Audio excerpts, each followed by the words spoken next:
Hi guys. Sorry that my camera and the angles are a little bit off, but I just want to talk about my job that technically I am currently still employed at, but will no longer be employed at after June 6th.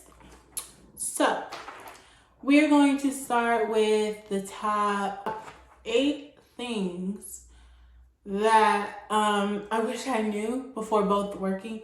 Well, I'm gonna say 10 because some of it's gonna be about the job and then some of it's gonna be about working from home in general. So I'm gonna be talking about the top 10 things that I wish I knew before I work from home, and specifically my experience working with. So let's get started. So first things first, let's talk about the pay. So, the pay is terrible. So basically, I think that they think because we're working from home, we don't care about what we're getting paid because we're basically working for free. But first of all, it's inflation. Second of all, they have no type of, you have to be there a year before they consider moving you up.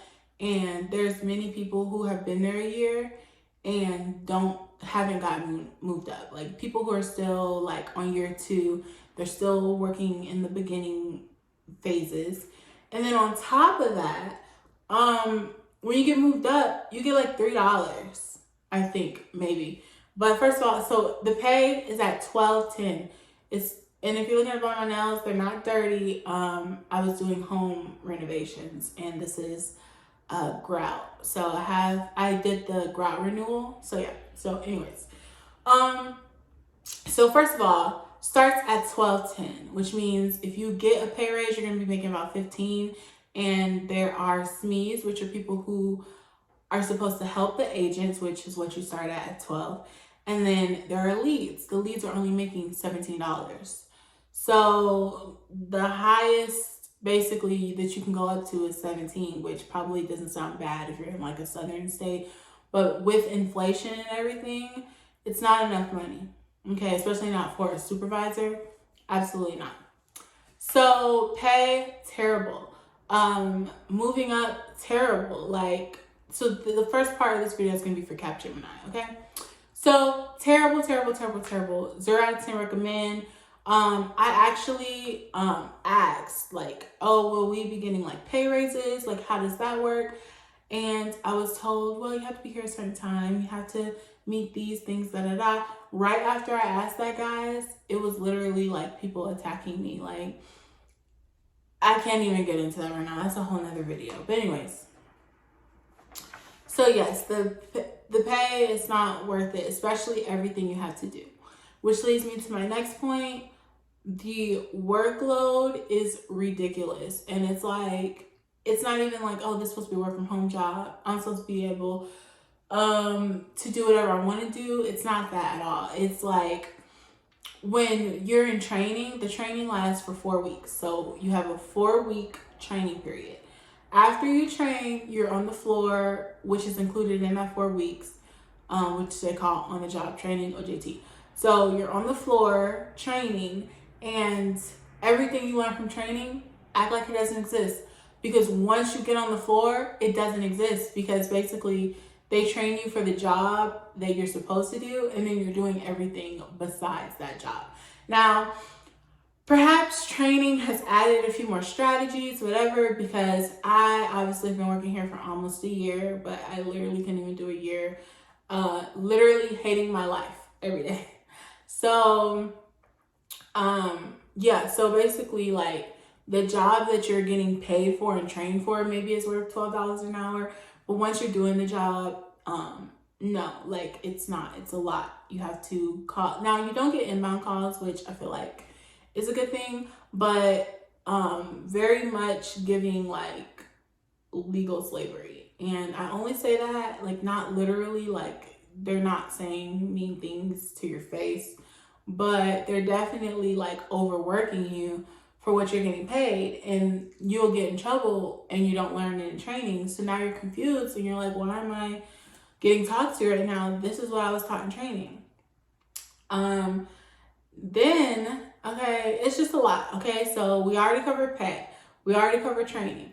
Now we're going to cover benefits. Now, I can't really speak in detail about benefits, but I do have a friend who knows about the benefits because she used them, and they're not good, and they take like half of your check, like when you use the benefits. So it's not worth it because you're only getting paid $12 an hour. So you do the math. Next are the goals. So the goals change, and not like depending on workload or whatever. Like, it's not a uniform change. It's like nobody knows what's going on, which is going to be my next point. But basically the goals are like you have to touch this many claims.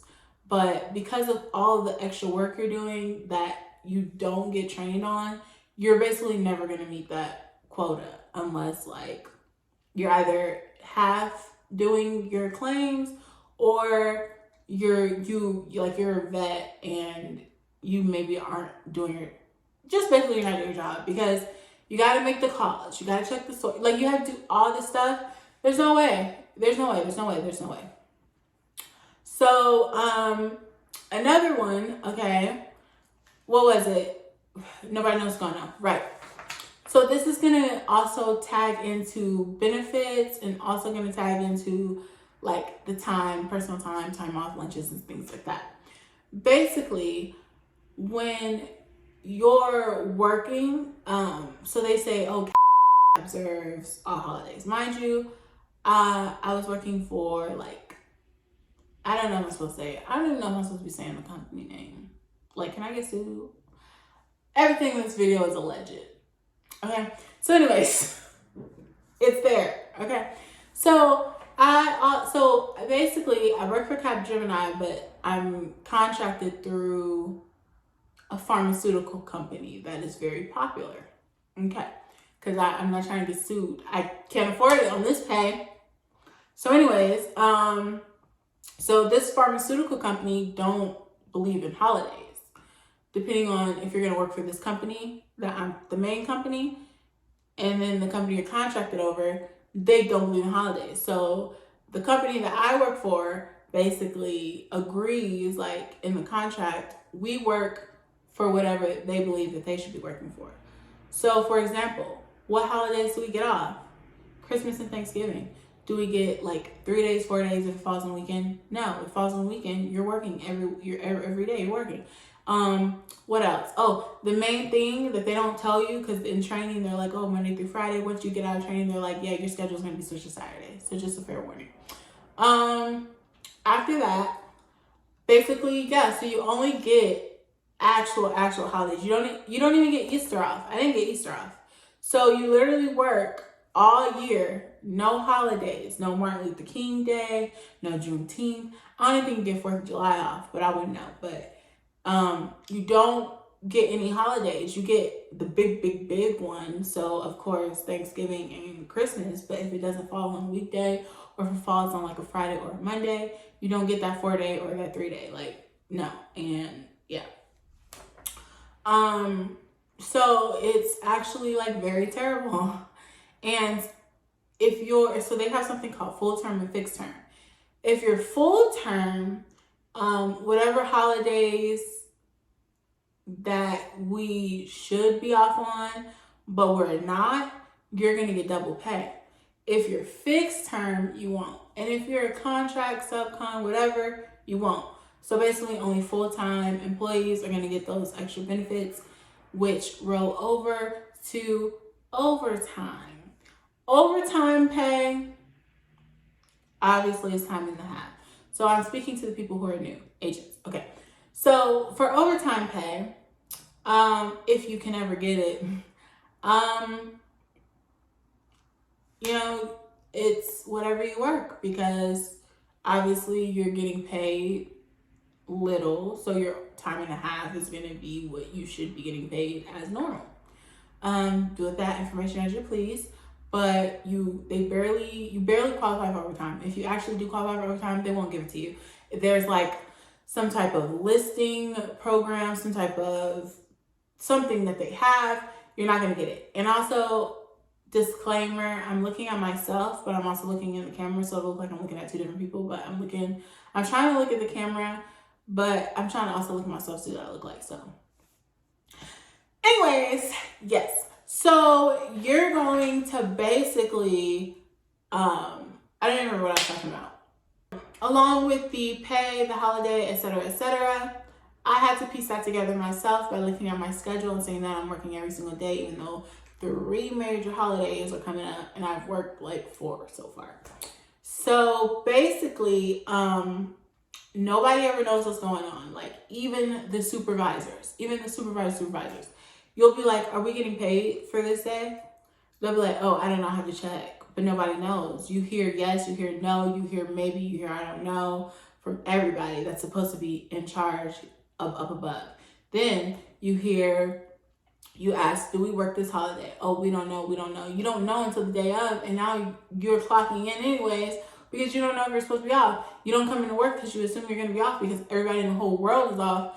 And mind you, we have to call doctor's offices. So when doctor offices are closed, what job are we going to do? We don't know. But we have to work anyways. So, yeah. Then on top of that, okay, if you call off, not call out, if, don't even start on currencies share, that's a whole nother video too in itself. But if you call, like off, like use your, oh, by the way, fixed term don't get PTO and you work for them. Yeah, like you get 5 days a year. 5 days a year. I use that for my birthday in January. The rest of the year, I'm working. 5 days unpaid PTO that you cannot earn back, by the way. You can't earn it back. You can't earn it back, y'all. You cannot earn it back. 5 days for 300, so 360 days, you're working when they tell you to work. Then, okay, we're still talking about nobody knows nothing. Nobody knows anything. It's just vibes. It's just clocking in and vibes. So, instead of paying people more, like, 95% of the people that work there have quit it or just stopped showing up. So basically quit because they don't pay enough. And instead of saying, hey guys, let's pay our employees more because, by the way, the people who work for the pharmaceutical company get $17 as their minimum wage. Oh, for the same job we're doing. Oh, who do less work. Oh, and what else? When I say they do less work, it's like we're doing 5 things and they're not even doing one. Not even doing one. So, okay. I mean, I don't know. And then, okay, so what was I on? What was I going to talk about? Oh, extra pay. So instead of actually giving people raises, especially with inflation, okay, they decide, okay, if you work your 40 hours, we'll give you a $100 bonus, right? Sounds good. Stay with me. If you work full 40 hours, so you have 80 hours on your paycheck, we're going to give you basically $200, $100 for every week. Then if you are reaching these goals, then we'll give you $50. Yes. And then if you're doing this, we'll give you $20. So hypothetically, you can make about, that's 50 twice is 100. So that's already $300. So $340 hypothetically on each check. If you're doing what you're supposed to do, you can make $340 extra by just doing what you're supposed to do, right? Now, because it's random. It's random. So if you're doing what you're supposed to do consistently every day, all the time, meeting your goals, you will not get it. It's not guaranteed. It's do what you're supposed to do and maybe you'll get it. You won't get a pay raise. You won't have time to do anything else, but hey, you might get that $340.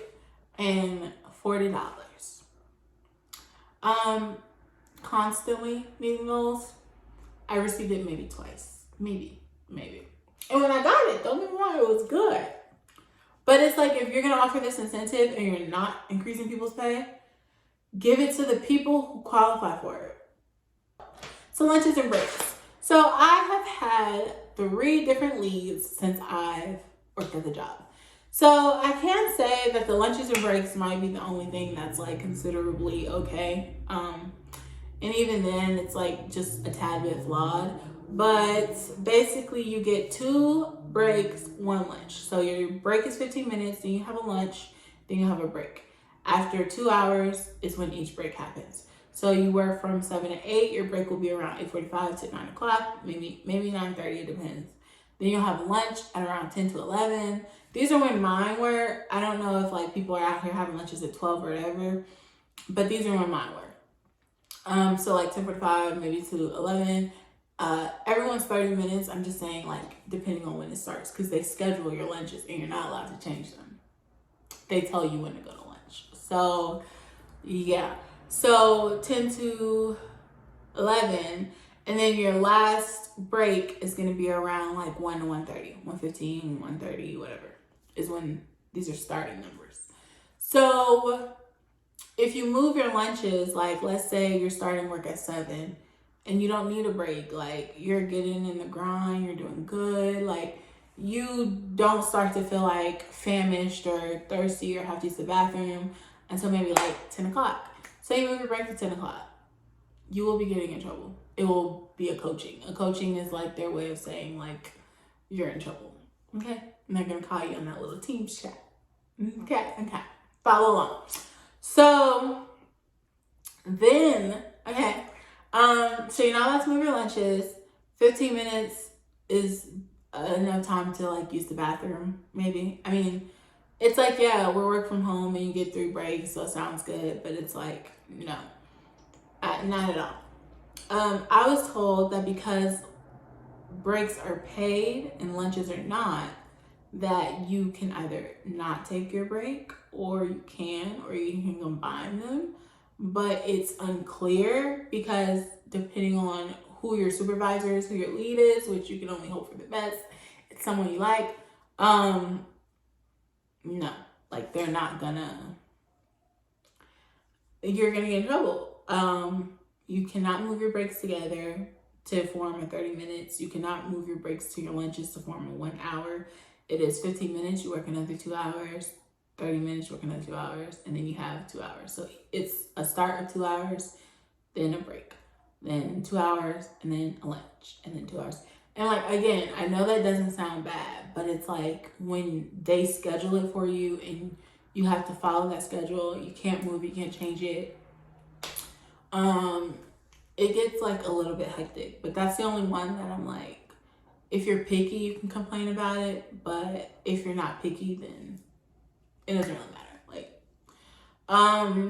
so yeah, so that was how it was working at the company that I decided that I will not name, and I'm gonna like die editing this because this is all one video that I'm recording at once, and I said the name like a million times, but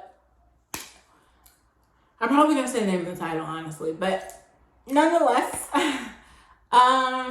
yeah.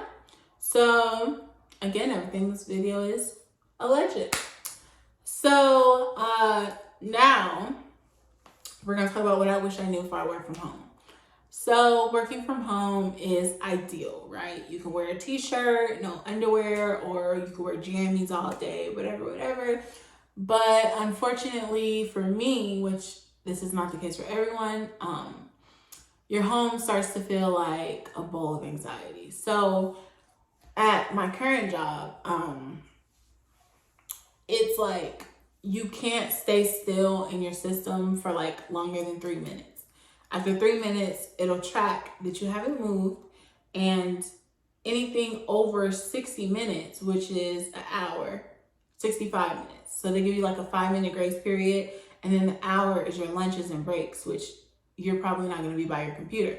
So since you're not going to be by computer, that's already 60 minutes. So you have 2 times to mess up. Really 1, because 1 time is 3 minutes. And then the next 3 minutes, you're already over. So the 5 minutes doesn't make sense, if that makes sense. So basically, you get 65 minutes. So if you don't move in 3 minutes, it'll track that.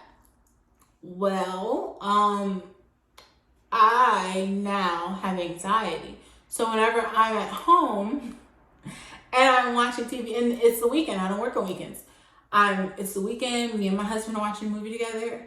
I'll jolt and like try to move my mouse, and I'm like, oh my god, I'm not at work. I have anxiety now. It's built into me now that after 3 minutes they're going to check my progress. And maybe for some people it's like, oh, that's not a big deal, whatever, like just move every 3 minutes. That's fine. Okay, great. Like, this is just a warning for people who don't like stuff that I don't like. And it's really stressful because I can't shake it. And even when, like the other day, I was doing schoolwork on my personal laptop. I was doing schoolwork and I jolted and moved my mouse. And I'm like, oh my god, are you kidding me?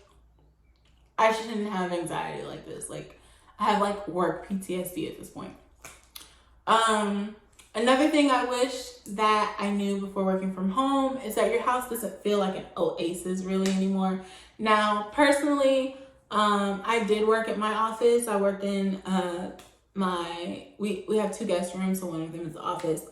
I did work in my office, but I don't have like the best office chair. The chair I'm using right now is the chair I'm using to talk to you. It's like a cute little makeup chair for my vanity, and that's what I was using. So half of that's my fault, yes.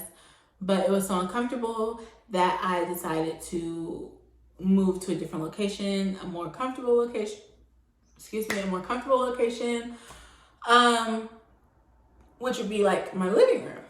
But now when I sit in my living room, it's not like comfortable. It doesn't feel like, so happy to be home. Because now that is my office, that's my workspace.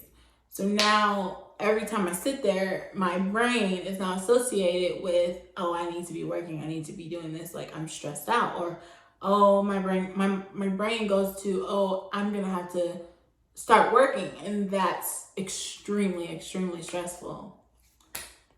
So that is something that I wish I knew before I started working from home, is that my oasis is no longer an oasis. It's like me constantly thinking about work. Like when you get off work, you go home and you're like, yes, I'm time to be home. Like you want to be everywhere in your house. But when you work from home, it's like, okay, you know? But I mean, that's kind of a plus because you're never really late for work unless you're just like, don't give a damn. But for me, it was like, oh, like my job is downstairs. So I'm going to get this extra 5 minutes of sleep, go downstairs and clock in, like, you know? Another thing is, well, actually, I think that's it. Listen, work from home. Oh, you know what? I guess a pro, is you can be with your dogs, but then your dogs start feeling too needy. So maybe that's a con. But anyways, I do have time to cook dinner. So that's a plus, I guess. Like, since like my schedule is pretty cool. Like I wanted to work earlier, I guess, in the day and get off earlier because I'm that kind of person. Like I wake up at 5 a.m. just to get off work at like 1. But unfortunately, everyone's schedule is not the same, so that's fine. But yeah, that was my experience working with this company. Allegedly. I don't know how this works, but I'm gonna say it because I'm not trying to get sued. You know what I'm saying? So yeah, so that's how it was working for this company. And I honestly feel like don't, but do, because at the end of the day, like it's about the patience, and like I care about those people. Like, no, I don't know them personally, but I care about people in general. Like I'm not an evil person. So I care about them.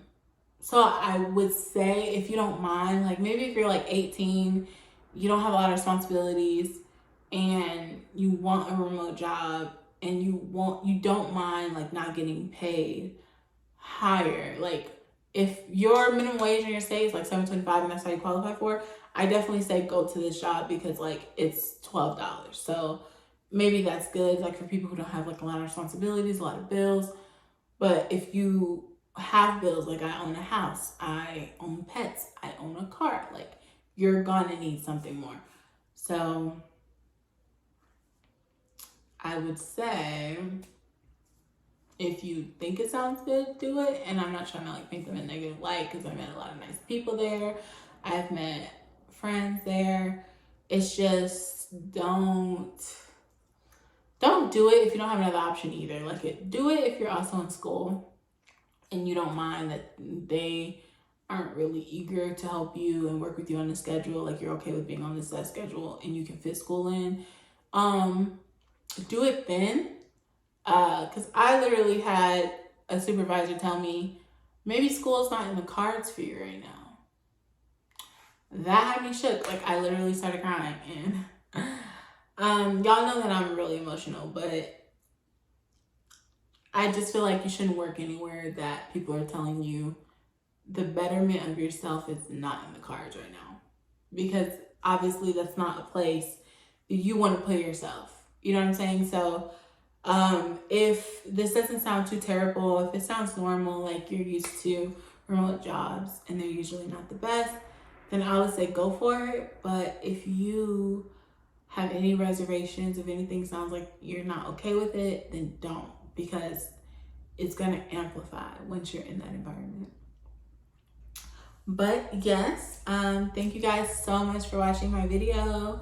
I hope my eyes weren't shifting too much. I'm trying not to look at myself. I'm trying to look at you guys. But sometimes I have to look at myself to make sure, like, is my makeup okay? Like, I don't know how to do, like, under eye makeup yet. So that's why my dark spots are still showing. But I try my best. But yeah, guys. So thank you so much for watching.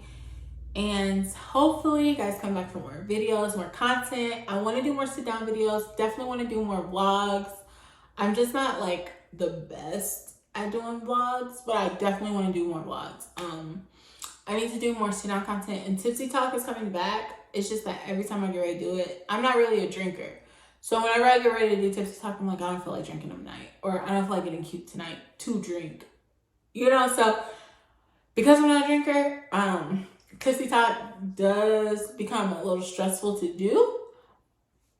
But I got you guys, okay? I'm not gonna abandon Tipsy Talk. Now, Tweet Talk probably will abandon, because I can't be on social media really no more. Like, I'm on it, but I'm not paying attention.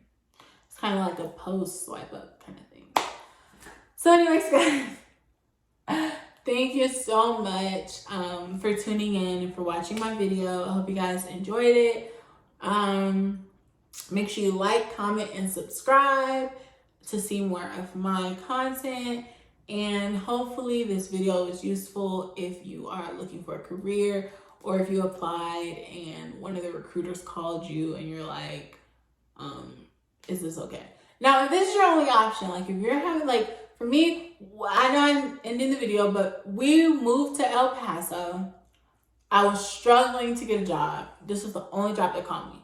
Do it, okay? And pray and keep moving forward that you can find something better. Like, don't feel stuck, because that's unfortunately what happened to me. Because being in El Paso, I don't know if it's because there's not a lot of Black people in El Paso, or if it's because I am not bilingual, which is something very important when you're in El Paso. But I struggled finding a job, even with my degree.